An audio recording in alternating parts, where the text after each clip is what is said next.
जीवे मारण्याची धमकी देण्यात आली, थुंकण्याचाही प्रयत्न झाला, नवनीत राणांचे गंभीर आरोप। कापण्याची भाषा कराल तर आम्हीही तीच भाषा वापरू, जशास तसं उत्तर देणार, कालच्या गदारोळावरून नवनीत राणांचा इशारा।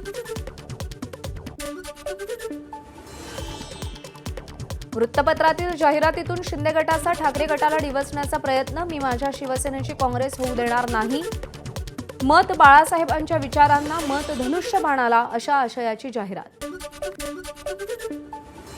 बाळासाहेब दिल्लीची लाचारी करणार नाही असंही म्हणाले होते, मात्र आज शिंदे आणि त्यांचे लोक दिल्लीश्वरांचे तळवे चाटतायत, संजय राऊतांचा जाहिरातीवरून पलटवार। अजित पवार कसं काय ठरवू शकतात, शरद पवारांनंतर तेच वारस असल्याचं संजय राऊतांचा सवाल, शरद पवारांची बेईमानी करणारा त्यांचा वारस होऊ शकत नाही, राऊतांची टीका। आपण शरद पवारांची साथ सोडली नाही तर सगळ्याच आमदारांचं मत होतं, सगळ्यांच्या सह्या होत्या म्हणून महायुती सरकारमध्ये गेलो, अजित पवारांचं पुण्यातील ढाकाळे गावात वक्तव्य। पराभव समोर दिसत असल्यानं अजित पवारांकडून भावनिक आवाहन, खासदार अमोल कोल्हेंची टीका, केवळ इमारती बांधून विकास होत नसतो, लोकांची कामं करावी लागतात, कोल्हेंचा टोला। सलग दुसऱ्या दिवशी शरद पवारांच्या बॅगची तपासणी, काल रायगडमधल्या म्हसळामध्ये तर आज बारामती आणि करमाळ्यात पवारांच्या बॅगा तपासल्या। आज प्रचाराचा सुपर संडे, 20 नोव्हेंबरला मतदान असून उद्या प्रचाराच्या तोफा थंडावणार, त्यामुळे आज उमेदवारांकडून मतदारसंघ पिंजून काढण्याचा प्रयत्न। उपमुख्यमंत्री फडणवीस यांचा दक्षिण पश्चिम नागपूर मतदारसंघात रोड शो, अमृता फडणवीसही रोड शोमध्ये सहभागी। मुख्यमंत्री शिंदेंच्या प्रचार सभांची हाफ सेंचुरी पूर्ण, दिवसाला 4 ते 6 सभा मुख्यमंत्री घेत असून 29 दिवसात मुख्यमंत्र्यांनी जाहीर सभांची हाफ सेंचुरी केली आहे। मुख्यमंत्री एकनाथ शिंदेंच्या प्रचार सभांचा धडाका, उत्तर महाराष्ट्रासह मुंबईत शिंदेंच्या एकूण 6 सभा, संध्याकाळी भांडूप आणि भायखळ्यामध्येही सभा। प्रियंका गांधींचा आज नागपूर पश्चिम आणि मध्य विधानसभेत रोड शो, गांधी गेटपासून बडकस चौकापर्यंत रोड शोचं आयोजन। नागपूरच्या बडकस चौकातील प्रियंका गांधींच्या रोड शोसाठी लावलेले अनधिकृत होर्डिंग निवडणूक अधिकाऱ्यांनी काढले, नागपूरच्या संघ मुख्यालय परिसरात बडकस चौकात तणाव। काँग्रेसनं हकालपट्टी केलेल्या बाजीराव खाडेंची कोल्हापूरमध्ये प्रियंका गांधींकडून विचारपूस, लोकसभेला बंडखोरी केल्यानं हकालपट्टी करण्यात आली होती। मुंबईमध्ये आज महाविकास आघाडीची भव्य सभा, बीकेसी मैदानावर संध्याकाळी 6 वाजता महाविकास आघाडीच्या 36 उमेदवारांसाठी सभेचं आयोजन, शरद पवार, उद्धव ठाकरे आणि काँग्रेस नेते सभेला उपस्थित राहणार। बाळासाहेब ठाकरेंच्या स्मृतीस्थळावर जात उद्धव ठाकरे आणि रश्मी ठाकरेंकडून बाळासाहेबांना अभिवादन, बाळासाहेब ठाकरे यांच्या प्रतिमेला पुष्पहार अर्पण। आदित्य ठाकरेंकडून बाळासाहेबांना अभिवादन, शिवाजी पार्कमधील बाळासाहेबांच्या स्मृतीस्थळावर आदित्य ठाकरे नतमस्तक। बाळासाहेब ठाकरेंच्या स्मृतिदिनी नातू आदित्य ठाकरेंची भावनिक पोस्ट, बाळासाहेबांना आदित्य ठाकरेंकडून अभिवादन।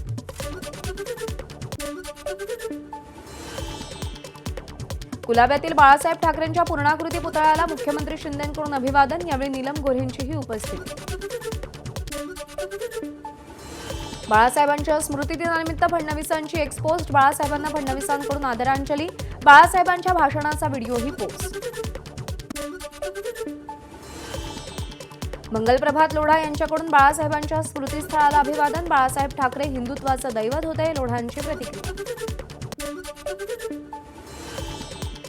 महेश सावंत बाळासाहेबांच्या स्मृतीस्थळी नतमस्तक, माहीम मतदारसंघाचे ठाकरेंचे उमेदवार महेश सावंत बाळासाहेबांच्या स्मृतींना अभिवादन करण्यासाठी उपस्थित।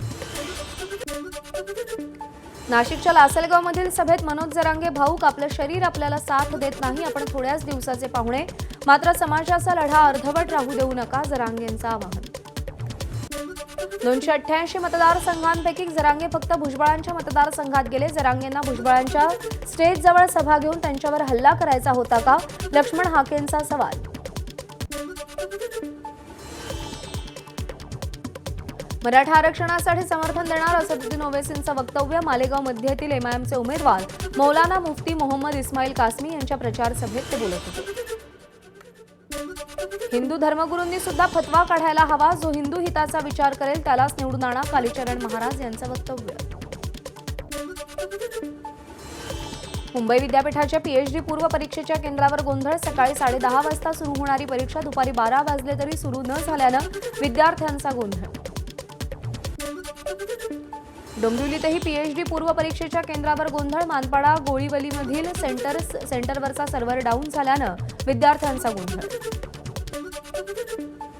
मुख्यमंत्री व्हायला 145 आमदार लागतात. जयंत पाटलांच्या मुख्यमंत्री पदाच्या चर्चेवर सदाभाऊ खोत यांचा खोचक टोला.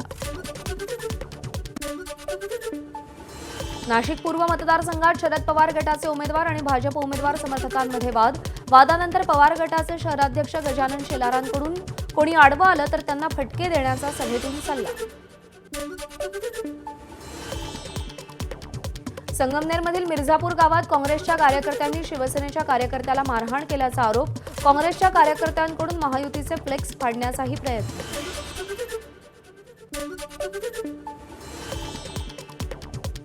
जय भीम म्हटल्यानं विलासराव देशमुखांनी मंत्री केलं नव्हतं. चित्रा वाघ यांच्याकडून नितीन राऊतांचा व्हिडिओ शेअर. तर काँग्रेसच्या संस्कृतीनं कायमच बाबासाहेब आंबेडकरांना विरोध केला. चित्रा वाघ यांची टीका. काँग्रेसनं चुकीचा निर्णय घेतला की सांगली पॅटर्न होतो. जयश्री पाटलांच्या निलंबनावर प्रतिक्रिया. सांगली पॅटर्न हा घराण्याचा नसून जनतेचा पॅटर्न. जयश्री पाटील यांचं वक्तव्य. नांदेड उत्तर आणि नांदेड दक्षिणमध्ये काँग्रेसनं पैसे देऊन भाजप बंडखोर उभे केले. शिवसेना आमदार हेमंत पाटील यांचा आरोप. पारनेर मतदारसंघातील अपक्ष उमेदवार विजय औटी राष्ट्रवादी अजित पवार गटाचे उमेदवार काशीनाथ दातेंना पाठिंबा देणार. औटी लंकेंचे कट्टर विरोधक. त्यांच्या समर्थनामुळे राणी लंकेंसमोर मोठं आव्हान. देवळालीतील राष्ट्रवादी उमेदवारांना प्रचारात धनुष्यबाण चिन्ह वापरू नये. निवडणूक आयोगाच्या आदेशाचं पत्र व्हायरल. त्यामुळे महायुतीत संभ्रम. या मतदारसंघात सरोज अहिरे घड्याळ, राजश्री अहिरराव धनुष्यबाण चिन्हावरती निघणार. यवतमाळच्या पुसद मतदारसंघात राष्ट्रवादी अजित पवार विरुद्ध राष्ट्रवादी शरद पवार गट असा सामना. घराणेशाही उलथवून लावत विकासाची संधी देण्याचं शरद पवार गटाच्या शरद मैदानचं आवाहन. नाफेडमार्फत खरेदी होणाऱ्या सोयाबीनसाठी आर्द्रतेची मर्यादा 12% 15% वाढवली. माजी राज्यमंत्री सुभाष ठाकरेंच्या मागणीला यश. त्यामुळे 4,892 रुपये हमीभावानं सोयाबीनची खरेदी होणार. राज्यामध्ये 1.5 कोटी ज्येष्ठ नागरिक मतदानही सर्वाधिक हेच लोक करतात. मग लाडकी आजी योजना का नाही? मुंबईतल्या ज्येष्ठ नागरिकांचा सवाल. ऑलिम्पिक पदक विजेता पैलवान बजरंग पुनियाची कोल्हापुरातील गंगावेश तालमीला भेट. पैलवानांसोबत चर्चा करून त्यांच्या समस्या जाणून घेतल्या. भांडूपमध्ये मनसेसाठी गुरमा कांचनगिरी यांच्या चौक सभा. मनसेचे उमेदवार शिरीष सावंत यांच्यासाठी प्रचार. हिंदुत्वाच्या मुद्द्यावरून गुरमा कांचनगिरींचं मनसेला मतदान करण्याचं आवाहन. लातूर विधानसभा मतदारसंघातील भाजप उमेदवार अर्चना पाटील चाकूरकरांच्या पदयात्रा काढत प्रचार. माजी केंद्रीय गृहमंत्री शिवराज पाटील चाकूरकर यांच्या त्या सुनबाई आणि 2 नाती प्रचारात सहभागी. एबीपी माझा, उघडा डोळे बघा नीट.